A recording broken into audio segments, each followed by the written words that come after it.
really excited to have you here with us today, whether you're watching live right now or whether you're watching this later on in the comfort of your couch. So before we begin, I just want to do a bit of housekeeping, do a few plugs, a little bit of promotion. So Impact, our group, we're having a symposia. So we're going to have having impact, advancing microbiome research. So great title, fantastic title. So it's going live June 14th to the 16th. So it's going to be 3 half days, 6 key topics, and more than 15 speakers. You can have also an opportunity to present your research. So please stay tuned for that. And if I can switch the slide here. The other thing is that today, as I'll be speaking about a little bit, is the first webinar that we're going to have on research ethics. We've called it Research Ethics 101, Why Research Ethics. But we hope to have other ones coming up in the future that are topic specific. So on your screen right now, you're going to see a few of the ones that we were thinking about having or that we will have. So the second webinar will be on Indigenous populations and microbiome research. The date and time is to be determined. But we'd like to have also on animal research ethics, translational research ethics, so on and so forth. And as I'll ask you at the end, if you have any ideas or any ideas for topics that you want to see for this webinar, please do let us know, because that way we can see if we can actually tailor to the needs of the community, because that's ultimately the goal. So before I begin, I want to acknowledge the Gadigal people of the Eora Nation, which is where I live and work. I'm currently in Sydney, Australia. I want to pay my respect to the heritage and cultures and to elders past, present, and emerging. Especially as we get into microbiome research and thinking about microbiome research ethics, we think about not just the individual in the community, but the individual in the community and the land and their environment. And I think that it bears sort of considering what that means in the context of Indigenous and First Nations, whether you're watching in Canada or Australia, wherever you happen to be watching this from. So I also want to welcome and pay my respects and acknowledge the traditional owners of the lands that you're currently watching on as well. So a few housekeeping things before we get into it. First is that this is going to be recorded, or is being recorded and going to be published online later on, so that again people can watch it from the comfort of their homes. All microphones and videos are turned off right now, except for the presenters. This is just to make sure that everything runs smoothly. No surprise there. However, throughout the presentations, there should be a Q&A box at the bottom of your screen or at the top somewhere. Please feel free to ask questions, put them there. You can actually uptick or upvote, similar to Reddit, in terms of questions that you think are really pertinent and that you want to see them answered first or given priority. And for any technical issues or questions, you can reach us through the chat as well. Julie is here to help resolve any issues that might come up. And the last thing before I begin, I just want to acknowledge that we are celebrating Day of Women and Girls in Science. And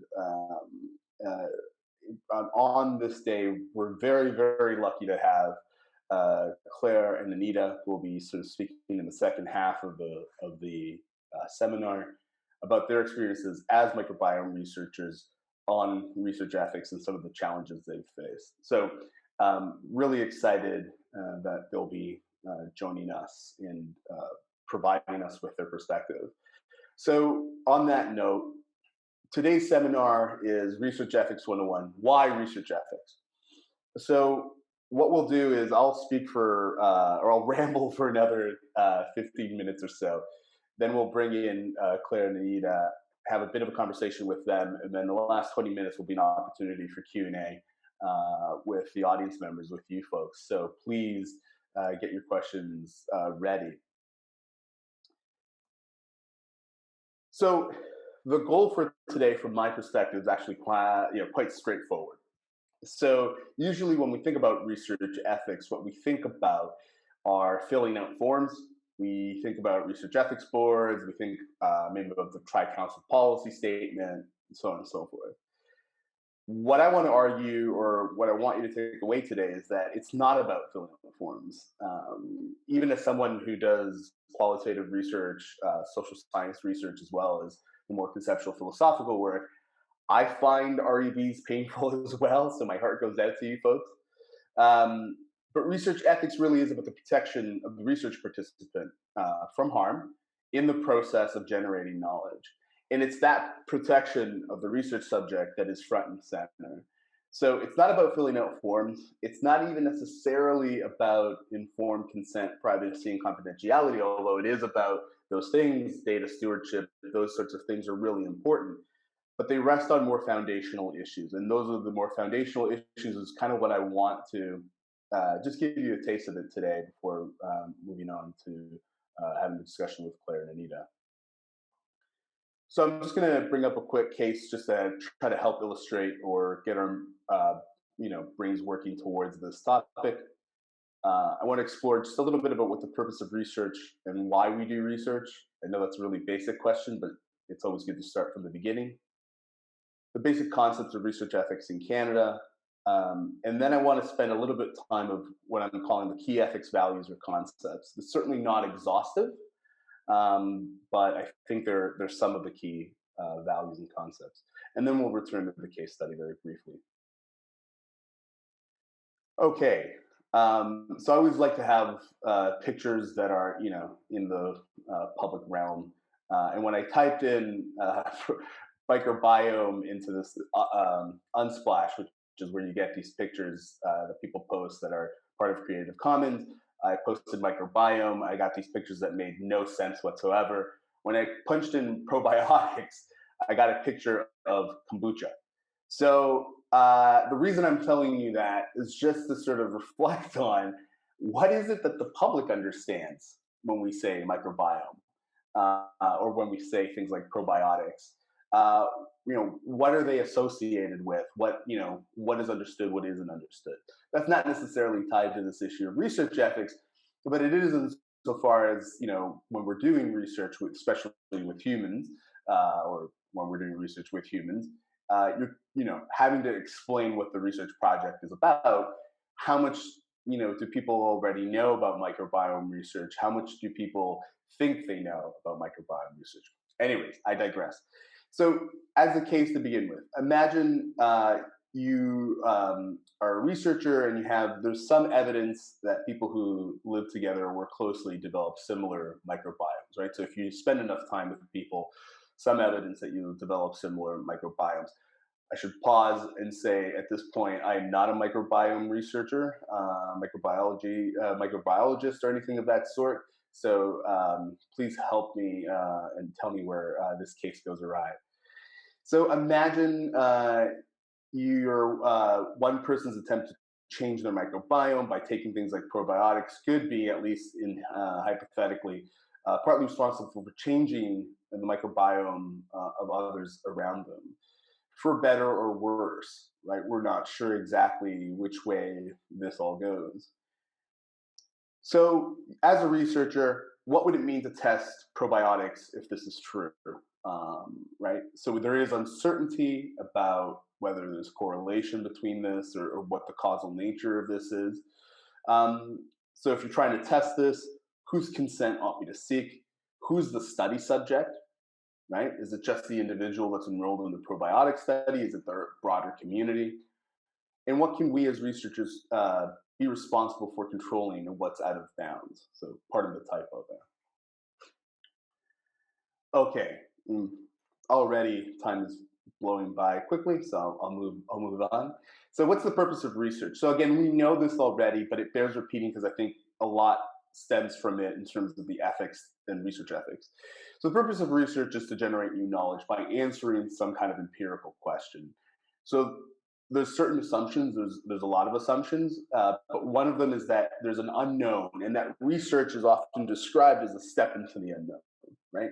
You are trying to resolve or provide some kind of answer to something that we don't know.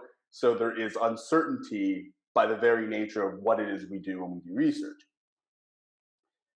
So, why do we do research then? It's to answer that question, right? To know a previous unknown. We do it for the betterment of society, right? That's the altruistic reason. Obviously, there's other reasons why we undergo or we do research. We can set those aside. And the assumption is that most often what we're looking at are population level targets, at least somewhere down the line, right? When we're doing health and medical research, that's the ultimate goal. So, we have the Tri-Council policy statement here in Canada for research involving human subjects. We have the OCAP principles that are the principles of doing research with Indigenous populations here in Canada. We have the Canadian Council on Animal Care, right? So we have these different bodies, these different organizations that have put out very useful and important research ethics documents. In the case of the Tri-Council policy, for example, pretty much any university that you're at will subject itself to this, regardless of whether you're getting federal funding or not. So what are some of the things that these documents talk about? So the Tri-Council, will speak about respect for persons, concern for welfare and justice. And there's a lot of discussion in these traditional documents, traditional government documents, and a lot of the literature that you might have come across in med school or during your PhDs or whatnot, about things like informed consent, privacy, confidentiality. OCAP principles literally stands for ownership, control, access, and possession, right? This idea of nothing for us without us, that is vital. Within the context of animal research, you've likely come across the 3 R's, right? Replacement, reduction, refinement. The idea that you're trying to use the fewest amount of animals possible in order to get the result that you need in your studies. So this raises this question: if I said that the point of research ethics is the protection of the human subject or protection of the subject, it could be animal, why the attention on the individual if the goal of research is a population level benefit? And usually the risk of harm is borne by the individual participant for benefit of the broader population. And I said, there are exceptions to this rule, especially when you get into public health research. And I think as the field of the field of research on microbiomes moves forward, we will have to think about risks of harms to communities as well. But usually we're interested in the harm that's borne by individuals or the group of individuals that make up a community. So when we think in terms of the very important concepts like informed consent, privacy, confidentiality, when we think in terms of respect for persons and welfare and justice, what I want to just briefly argue is that underneath there are very important, very interesting conceptual questions that are still live questions, especially as research moves forward and we sort of move away from the decades of thinking about sort of the traditional, clinical scientist or the doctor researcher. When we move away from things like the Helsinki Declaration from the World Medical Association, we get into these really interesting questions. So key concepts that I talk about when I do my research ethics unit with my grad students, right, are things like uncertainty, right? The point of research, as I mentioned a moment ago, is to address this uncertainty via the research itself. But the study design, right, how we design a study raises all sorts of really ethically important questions, right? So we're trying to deal with bias and randomization. When we're trying to randomize humans, there's debate as to whether that's actually ethical. If we have a particular belief that X is better than Y, there's sorts of issues around measurements collection of sensitive data.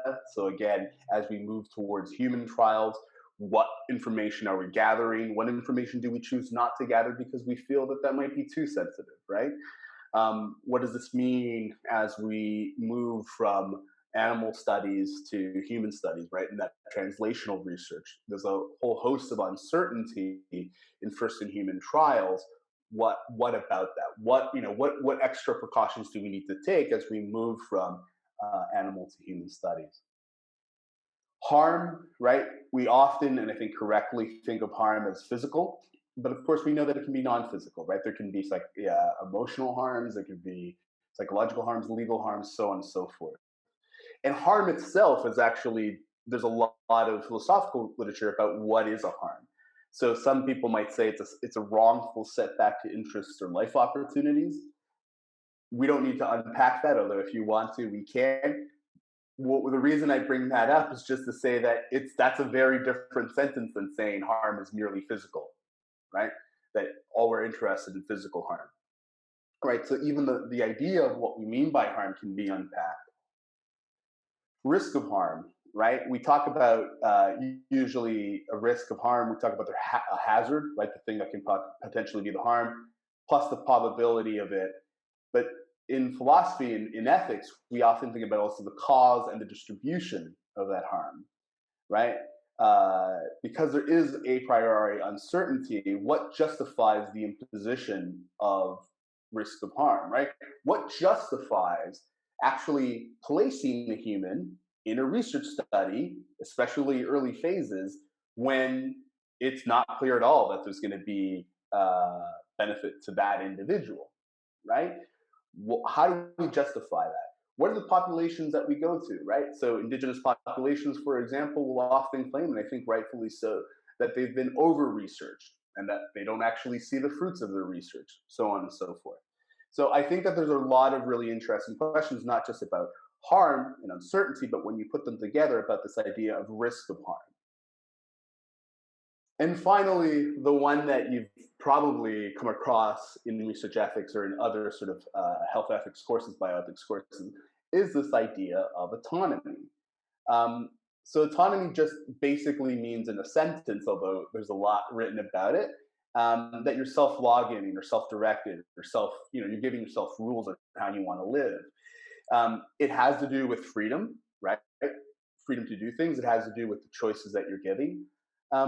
But more and more literature in bioethics in the last about 15 years or so, 20 years or so, there's a lot of discussion about relationality, right?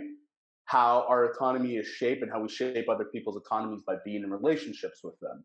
Identity. So we see a lot of discussions about identity politics, not just with regards to race, gender, and sex, although there as well, right? But how do we understand who we are in order to then give ourselves those rules? Intersectionality, again, the idea that I as a white guy don't understand what it means or what it's like to be a woman, certainly what it's like to be a racialized woman, right? So why raise all that? Because the stuff about autonomy, these really rich discussions about autonomy often get sort of hidden when we talk about informed consent. So we talk about informed consent as a means of respecting the person, right, which is what's in the tri-council policy, as a means of, underneath all that, upholding autonomy. Okay, well, what do we mean by autonomy to then properly respect the person, to then actually think how we do informed consent, not just in a passive sort of knee-jerk way, but actually reflecting on to what informed consent ought to mean. So I'm just going to quickly go through a couple more slides. So this is a way that I think about it, is that research ethics concepts build upon each other, right? So we have things like informed consent, privacy, and confidentiality, which is then is on the basis of discussions about things like respect for persons concerned for welfare, justice, and justice could be actually part of that sort of core group. I briefly mentioned it in terms of distribution of risk. Again, uncertainty, harm, risk of harm, autonomy. There are other sort of really important concepts. Those are just a handful of them. But that I think that, again, this whole edifice of research ethics is actually based on these really interesting questions that we often don't see or think about. But I think if we can think about these deeper questions, it'll make us better researchers because it'll help us think through things like proper research design. But it'll also then make us more ethical researchers. So again, we come to this question, what does it mean to think about things like consent, who's the study subject, what we're responsible for, not just if we think about research ethics in terms of the Tri-Council, but thinking about these sort of deeper questions. So we've gone through future sessions at the very beginning. I said I'd come back to this, but again, if you have any suggestions, please let us know. We're going to talk about sort of these questions from a very real perspective right now. So I just want to thank you very much. And I'm going to stop sharing my screen, and I'm going to ask Anita and Claire to turn on their microphones and cameras. Okay, I'm going to remove Spotlight for myself, or I'm going to let Julie do her her magic on the technical end of things, because even though I'm a millennial, I'm still very much a Luddite. Okay, so we have Anita and Claire, and just before we begin, I was hoping that Anita and Claire, that you guys could briefly introduce yourselves. So Anita, why don't we start with you? Oh, okay, great. So I'm a prof in pediatrics, and my area of research is the infant gut microbiome. But having been a researcher for X number of years, have come across a variety of issues related to ethics and conducting research. Great, thank you so much, Anita. Claire.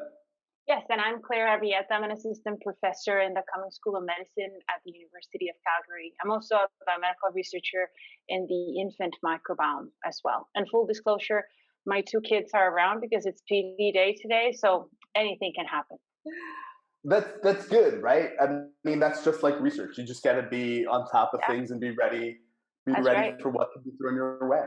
Right. And if you want to bring them onto the webinar, by all means, we can always do with more cuteness. Thank you. Okay. So the question that I pose to you. So thank you both again for speaking with us today. The question that I posed to you both, I guess, was twofold. One was, what are some of the difficulties in the research ethics process? But I kind of want to start with what I think is the more fun question, which is, what are some of the big issues in research ethics that you've faced in your careers, and how have you resolved these questions, or how have you at least moved forward from these questions? So again, Anita, hoping to start with you. Okay, I think that some of the issues that I've encountered, which would have relevance to the current discussion, are in relationship to giving permission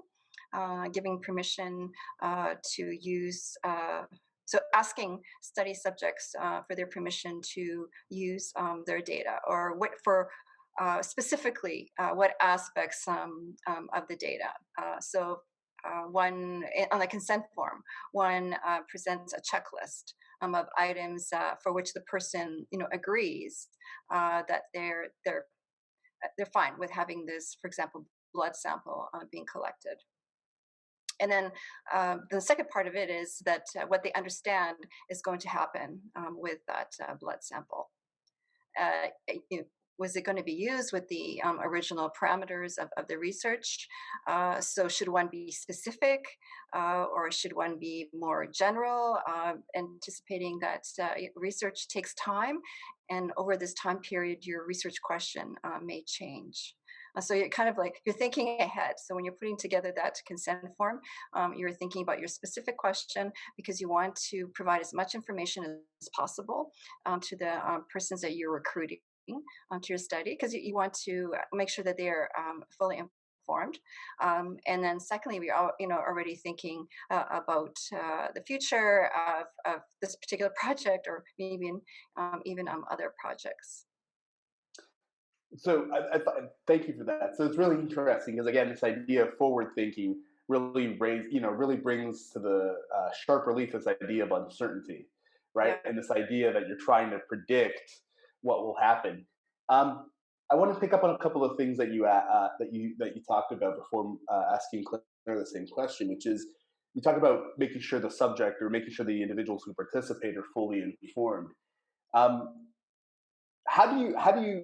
Can you ensure that? What does it look like to try to make sure people are fully informed, especially when we're talking about something like gut microbiome, right? Which is pretty, as a layperson myself, is pretty rad when you think about what it is. How do you convey that information? How do you make sure they actually understand, or the extent that you can? Yeah, so it's a big topic, and depending, 10 years ago we knew less about it than we do now. So now we could probably provide a few more specifics. But you're right. There's a lot we don't know. And when you talked about the research framework, I would say that most of the scientific research that is quantitative, not qualitative, it starts off with a hypothesis.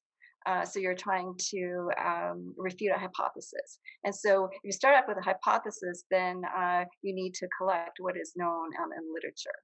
And so that's your starting point. The starting point is what is known at that time, and that is the starting point that you relay to the subject. And ethics boards have made it have helped researchers over the years. There's standard wording that you can use, on the so it's kind of almost like fill in the blanks, but it's helpful to make sure that you cover all the domains. But you're right, in terms of being able to tell the person, provide enough of a background on the microbiome. It's a moving target. Yeah. Claire, same question. What are some of the sort of big issues that you've faced, research ethics wise in your career so far? I'll give you my perspective from someone that has spanned from not doing clinical research at all, then a scientist that uses samples collected through clinical studies, to now a scientist that runs and coordinates clinical studies. And I think many other scientists may undergo a similar pattern to what I just described, without proper training in clinical studies, besides, of course, the mandatory courses that everyone has to take to be part of this research. So in terms of the main aspects that have really come across as challenging, and only a few minutes here, I can think of two. The first one has to do with the fact that we now, for clinical research, we have to use systems and procedures that ensure the quality at every aspect of the trial. It's not only to think about linking with the clinical research coordinators to write a good protocol and a good informed concern, but really through the whole trial, even years after your completed enrollment, you have to ensure that these systems are in place. And some of these may be intuitive, like writing a protocol, but some of them may not be simple or intuitive for someone that has not been trained in clinical research per se. An example is, the way samples are stored, the way they're used, the way they're restored. This will definitely differ from what we're used to. The nature of the procedure itself may not differ. For example, if you're doing a DNA prep from a sample, from a biological sample, in many cases for microbiome studies will be stool. But the framework underlying how you use the sample is very different than if you were using a cell line, or if you were using a sample collected through an animal study. As an example, there should be audit trails for absolutely everything that you do to set sample. And the systems to make this happen are not simple or intuitive. Of course, it's not possible to talk about the details of what those systems are in only a few minutes. But what I can say is that the only way to ensure that this happens is to bring in experts in your team that are trained on this. Clinical research coordinators, biobanking specialists, clinical data managers, they're really integral to what needs to happen during clinical trials in their entirety. Aspects like data management plans, there's no way you can, just make them happen without the appropriate experts on issues of confidentiality of records, right? All the clinical trial information has to be recorded and handled in ways that we're not trained. So we really need to reach out to those experts and make them plan to make their part of our team for the many years that you envision this research. And then the second aspect is has to do with our duty to participants. You think that you've done your due diligence by, like Anita was saying, being honest through informed consent, do exactly what you said you were going to do with said information that they provided or the stool sample that they provided. But it also goes a little bit beyond that. In order to use their data and the samples, you are in this agreement with them to do so, and that means that other aspects that you would have considered in an animal study, for example, excluding some samples because the data was skewed, are not possible, are no longer possible. And of course, going back to being informed and properly informed goes beyond the initial informed consent. You also have to provide the right resources to participants to stay engaged in the clinical study that you're running, and those resources can now be provided through having a website for your study and allowing them to answer those questions like you were alluding before that may be hard to answer in a document. Like an informed consent, like what exactly is the microbiome or what are we going to do? So it's good to offer that extra information to participants. Yeah, that's really interesting. I think it's when I was kind of just hearing you sort of listening to what you were saying, I got the idea of there's a saying, it takes a village to raise a child, and I feel like it takes a village to conduct a research project or conduct a clinical research. And I think it sort of points towards the very complex nature of research in your domain or medical research more broadly. I want to ask you a little bit about this idea of excluding animal samples and not doing it on the human one or in human studies. Obviously, we owe this to humans. Just indulge me.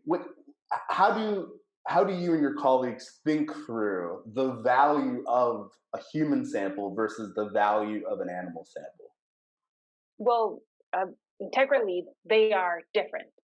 Whenever you plan and execute an animal study, of course, you have to have approved ethical protocols as well, but they're examined under very different ethical and legal frameworks. So aspects like you were alluding to, like the agreement from Helsinki and those guidelines and the ones that follow would apply to human studies, but not to animal studies. That's not to say that the legal and the ethical framework surrounding animal studies is lesser. It's definitely not. It's just different. There's just a different framework applied to it, and one as an animal research has to very much align with what your animal protocols say. It is, though, that the systems around executing animal research in general is not as complex as human research. So that added complexity is what I was alluding to.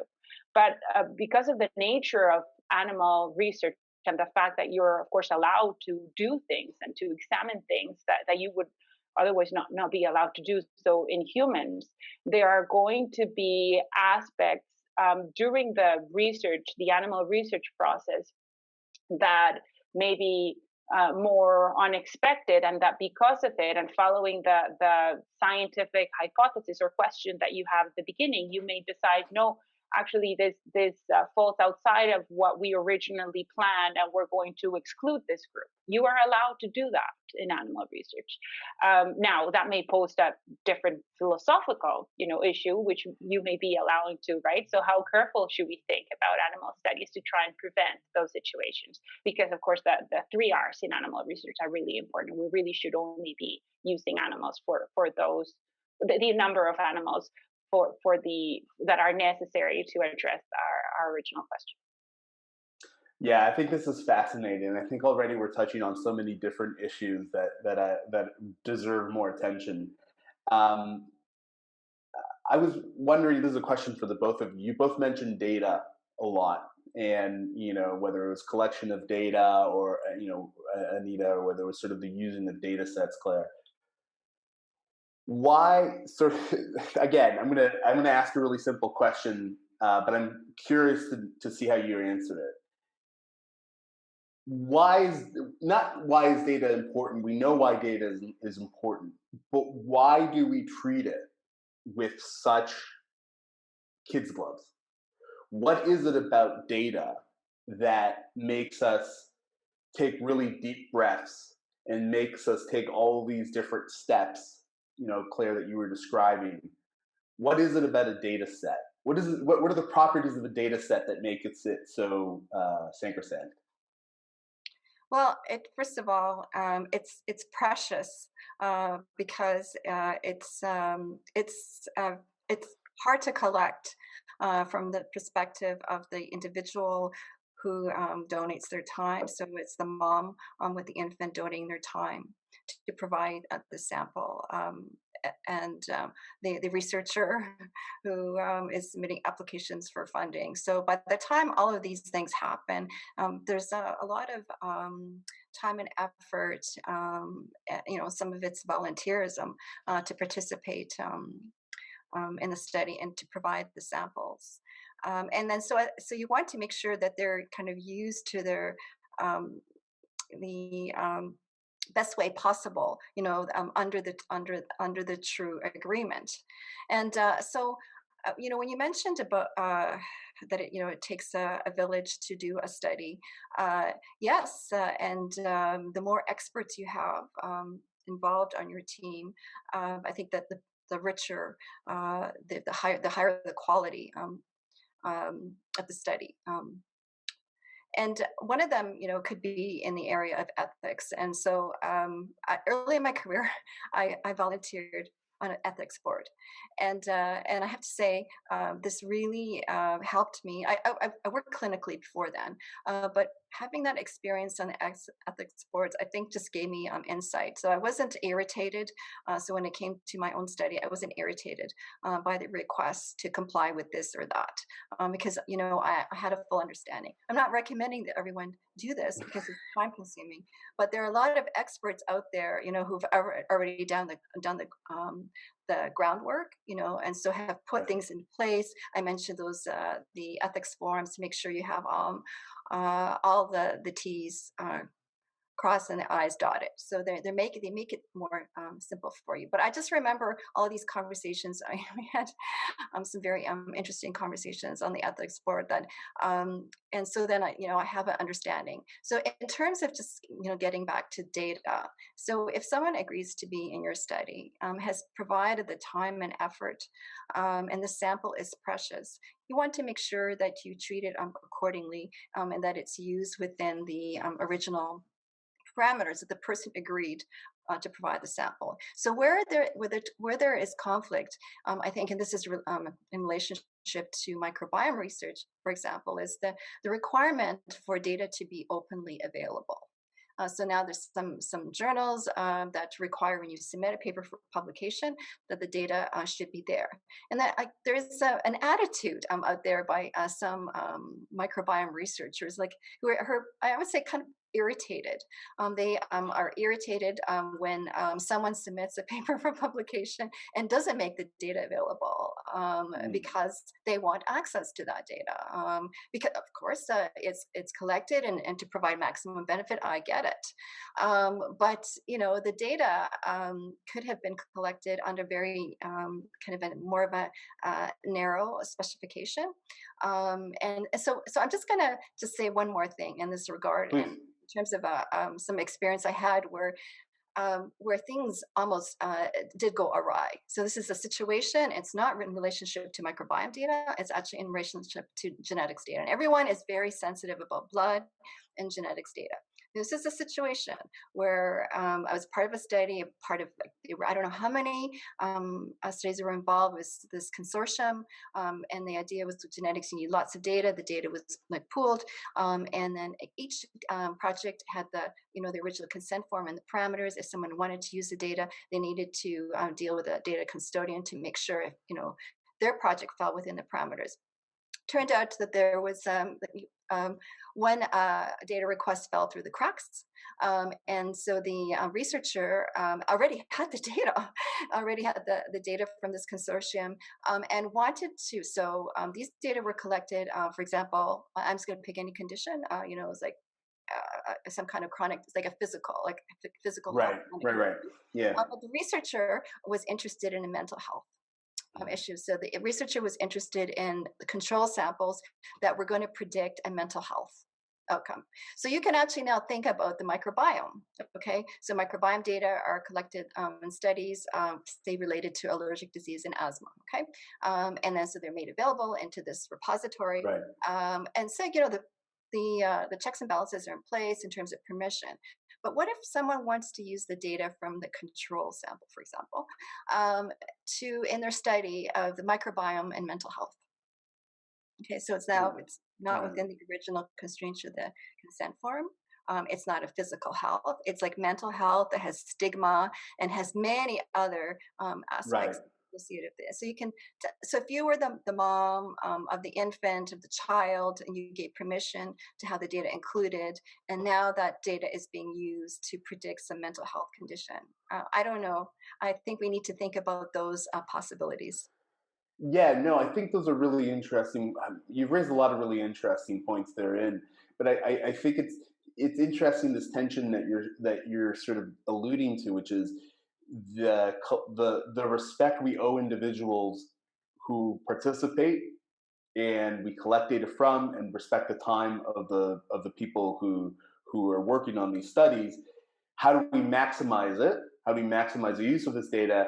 But as you said, when you're dealing with things that are stigmatized, like mental health, how do we do that in a way that is respectful? Is actually really, really hard to do in practice, or we need to think about. Briefly, Claire, I was just wondering again, what is it from your perspective? What is it about data that is so precious?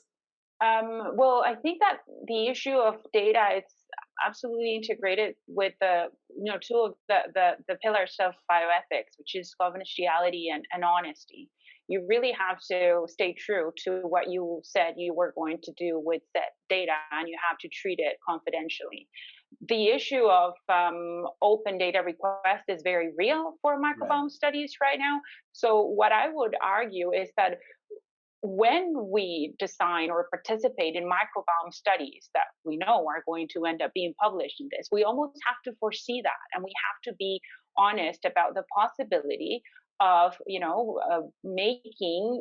depositing the data of people's microbes, not people's themselves, and we can chat more about that, because I see there's a question about that, and some data associated with the study that has been de-identified. And this now becomes another issue, because depending on your study, you have to be really careful that even when you think the data has been de-identified, there is still some conditions that could lead to the identification of someone. Let's say if you work with a very rare disease, or if there's other details within the study publication itself that could lead to the possible identification of that.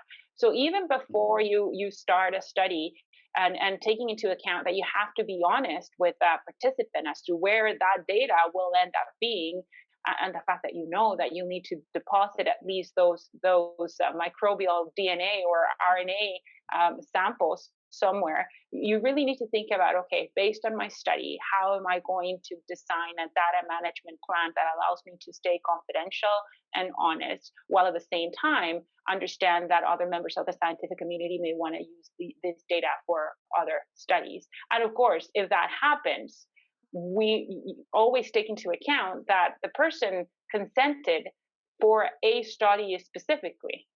not for any study that someone out in a different country wants to do. It is still doable to do so, but that may lead to a reconsenting of the participant, right? So those things remain true regardless of whether it's a microbiome study or another topic.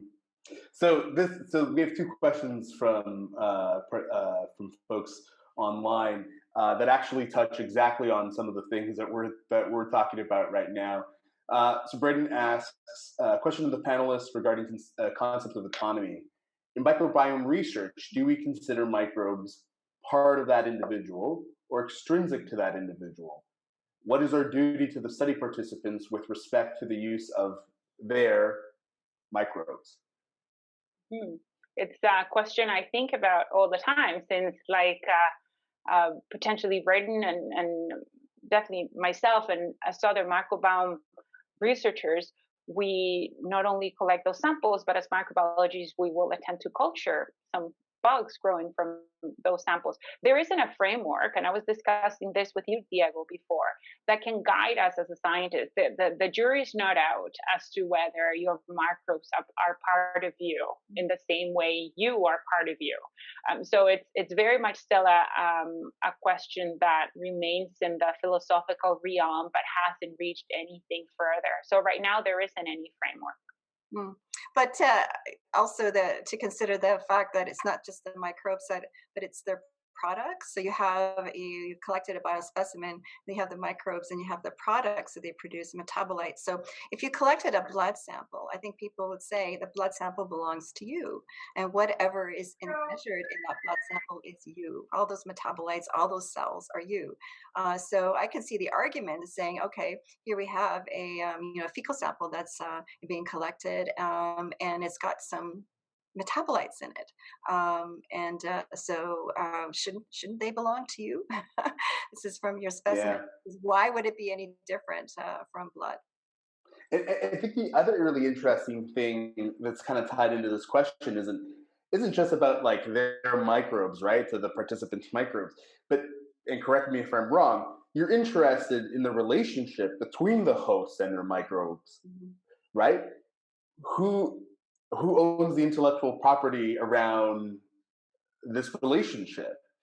Yeah, I think those decisions are going to stem from the initial decision of is any sample regarding of the taxonomy that they belong to, if it comes from me, is it mine or not? And that's going to define everything else. It will be a very interesting discussion to be part of, and I think that eventually we should hear ethic boards in different countries manifesting an opinion, and hopefully not just an opinion, but a mandate on it. I think that'll make things a lot easier on us. But right now it's a little bit of a wild ways because there isn't a mandate. So people are treating microbial samples as if they're not part of the individual that they came from. That's the status right now. So I'll please, Anita. Yeah.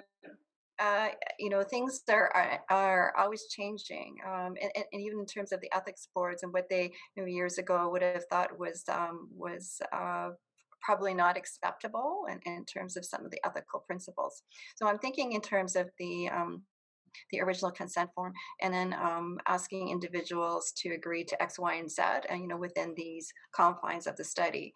And so, probably years ago, when you were submitting your application, you were thinking ahead. So, should I make this a little bit more broad in terms of the outcomes that are going to be assessed? And in which case, the ethics committee board could come back to you and say, you know what? This consent is too broad. You can't ask this individual to provide the sample for anything that is related to health. You need to be a little bit more specific, but I think thinking around that has changed. So as our kind of experiences and knowledge evolve in this area, perhaps there's now more of an openness to say, okay, you can be a little bit more vague in terms of the parameters. So this at the end of the day, to some degree. Yeah, but don't forget, at the end of the day, it is the ethics board that makes the decision as to whether this is, this is appropriate wording or not on your consent form, and whether the study will be approved. So this actually goes really well with the next question, which is from Kathy. I mean, you've already started to answer it, which is, what are the ethical considerations of asking participants to sign general consent versus study-specific consent? Yeah. So you mentioned about sort of the changing norms or the changing tide within research ethics, Anita. What's some of the, if this is the question for both of you, what is some of the thinking between what makes for broad consent or general consent versus study-specific consent? What are some of the considerations that are in? I would say that things are now, it is actually very hard to get approval for general consent, even if a sample is non-invasive, and even if it's something, like a stool sample. You really have to justify why you want to do that research, and that also has to be associated with specific research aspects that are going to follow your research question, like a sample size. How many humans do you need to sample for this? And of course, that's going to change depending on your outcome. So it's very hard to open a study to say, we will use your microbiome for this research question, but potentially for something later on. It's still that the level of just justification that you have to provide to a board, and rightly so, has to be pretty good. It has to be pretty convincing. What can be done, though, and this happens frequently, is that you would allow, or you would include in your protocol and in your consent, that you're asking the participant if they agree to be contacted again regarding a secondary use of that sample. So you still have to reach out to that participant for a secondary study, but you're still staying honest about the intentions of the initial use of the sample. You could also, through use of a checklist, ask the individual, okay, well, this study is about asthma. Would you agree for your samples to be part of a study that's related, like food allergy, or atopic dermatitis, or, you can expand. I mean, you suppose you could even say, well, there's a connection between mental health and the immune system. Would you permit your sample to be part of a mental health study down the road? So if the person just check that off, they have provided the consent, and it should be acceptable to the ethics board. It's really interesting because I come back to this question of how much do people actually understand what's going on, and how much can we actually even ensure? Like so there's this very real question, again, that sort of I deal with my graduate students on research ethics, which is, we know informed consent is in part signing that form, but we know that it's a process, right? It's an ongoing process. People can withdraw at any moment, so on and so forth. Part of informed consent isn't just giving that information, but also, providing, trying to make sure they understand. Again, this understanding piece to me is quite fascinating. We have a couple more minutes, and I just want to ask one final question, which is, Claire, you mentioned, and again, this is for both of you, but Claire, you mentioned this idea of guidance from the research ethics community on this question of identity. And actually, Anita, you mentioned the insights that you got into research ethics from being on an REB and how that's helped you. For those of us working in research ethics, what do we need to do to communicate better with scientists, to actually try to help scientists? Because again, one of my concerns is that people think research ethics is a checkbox. And one of my goals is to have people like both of you think carefully through these questions as you both have, or these deeper questions. What can we do from my end, from my colleagues?